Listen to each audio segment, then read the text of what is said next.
Hello everyone, welcome to my channel Paul kitchen. তো আজকে আমি হাজির হয়েছি আপনাদের জন্য কুমড়ো বিচির কোপ্তা কারি রেসিপি। আপনি কখনো কি খেয়েছেন কুমড়ো বিচির কোপ্তা কারি? যদি খেয়ে থাকেন চলুন দিন আগে শুরু করা যাক ইউনিকের নিরামিষ রেসিপিটা।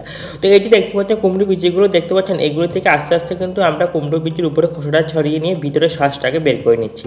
দেখুন কীভাবে করে বার করছি। প্রথমে মাথার দিকে অংশটা কেমন করে ভাঙবো, ভাঙার পর আস্তে আস্তে করে সাইড থেকে উপরে সাদা খোসাটাকে এমন করে তুলে ফেলে দেবো। ঠিক যেভাবে করে তুলছে আপনি ঠিক এমন টাইপের করে যদি খুলেন তাহলে দেখবেন খুব সহজে খুলে ফেলতে পারবেন। ভিতরে শ্বাসটাকে একদম ভাঙবে না। দেখতে পাচ্ছেন কি সুন্দর করে বেরিয়ে এসেছে ভিতরে শ্বাসটা। এমন করে আমরা সবগুলো খোসা বের করে নিচ্ছি কুমড়ো বিচির। এদিকে দেখুন আমরা এখানে কাককল নিয়েছিলাম, কাককল থেকে 4টা কাককল নিয়েছি। কাককলটাকে এমন করে উপর নিচে অংশ কেটে নিয়ে বাইরের দিকে যে আঁশযুক্ত শক্ত অংশগুলো আছে এগুলিকে আমরা চেঁচে এমন করে ফেলে দেবো। এটাকে ভালো করে চেঁচে ফেলে দেওয়ার পর এবার আমরা এটাকে এমন করে মাছ বরাবর দুভাগ করে কেটে নেব। দেখতে পাচ্ছেন কি সুন্দর করে কেটে নিলাম। এবার প্রত্যেকটা পিসকে আবার এমন করে মাছ বরাবর কাটবো।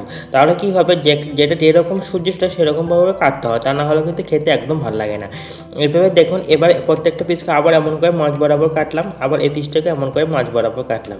দেখুন কি সুন্দর করে কাটা হয়ে গেছে। এমন করে আমরা সবগুলো কাককলের পিসকে সুন্দর করে কেটে নিয়েছি। কি সুন্দর করে কাটা হয়ে গেল। এবার আমরা এখানে এক বাটি জল নিয়েছি। জল নেওয়ার পর কুমড়ো বিচিগুলো নিলাম, নিয়ে ভালো করে এগুলিকে আমরা ধুয়ে নিচ্ছি। একদম ভালো করে ধুয়ে নিতে হবে, তাহলে কিন্তু এর মধ্যে প্রচুর ময়লা থাকে। এবার ধুয়ে নেওয়ার পর দেখতে পাচ্ছি কি সুন্দর করে পরিষ্কার হয়ে গেল কুমড়ো বিচিগুলো। এবার আমরা এগুলোকে ভিজিয়ে রাখবো 10 মিনিটের জন্য। দেখুন 10 মিনিট হয়ে গেল। এবার কুমড়ো বিচিগুলিকে শিলনোড়া নিয়ে ভালো করে মিহি করে পেস্ট করে নিচ্ছি। অনেকে বলতে পারেন যে কুমড়ো বিচিগুলো শিলনোড়া কেন বাড়ছি, এগুলো পরিমাণে কম তাই এগুলিকে শিলনোড়া বাড়ছে। যদি পরিমাণে কম হয় তাহলে মিক্সারের মধ্যে ভালো করে পেস্ট হয় না, তার জন্য আমরা শিলনোড়ায় বেটেছি। আপনাদের বেশি পরিমাণে করেন তাহলে কিন্তু মিক্সারের মধ্যে সুন্দর করে পেস্ট করতে পারেন। দেখুন কি সুন্দর করে পেস্ট করে নিলাম। এবার একটি কড়াইতে পরিমাণ তেল, সামান্য নুন যাতে পোড়া লেগে না যায়, তেল নুনটা পুরো কড়াইয়ের মধ্যে ভালো করে লাগিয়ে নিচ্ছি।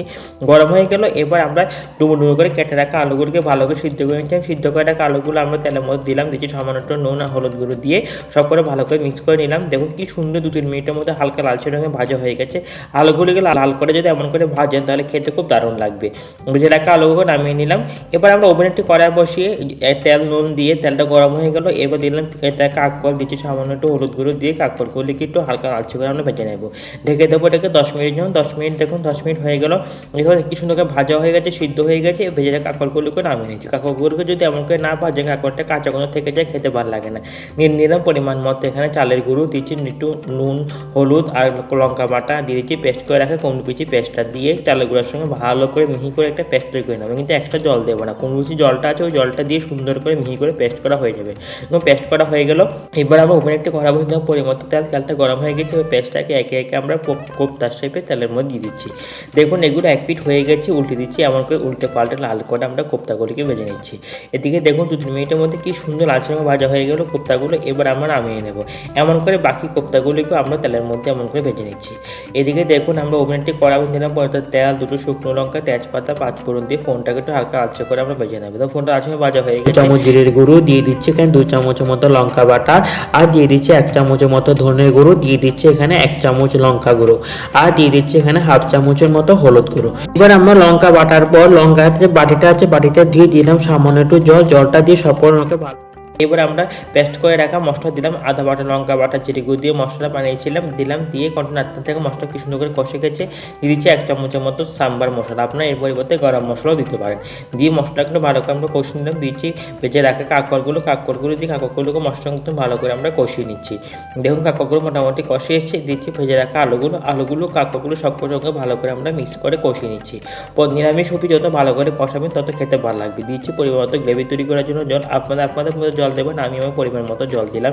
গ্রেভিটা মোটামুটি হয়ে এসেছে। ভেজে রাখা কোপ্তাগুলো দিলাম, কোপ্তাগুলো দিয়ে সবগুলো ভালো করে মিক্স করে নিলাম। দেখুন 2-3 মিনিটের মধ্যে কি সুন্দর করে সবজিটা পুরোপুরি তৈরি করা হয়ে গেল গরমা গরম। এবার আমরা এটাকে নামিয়ে নিব।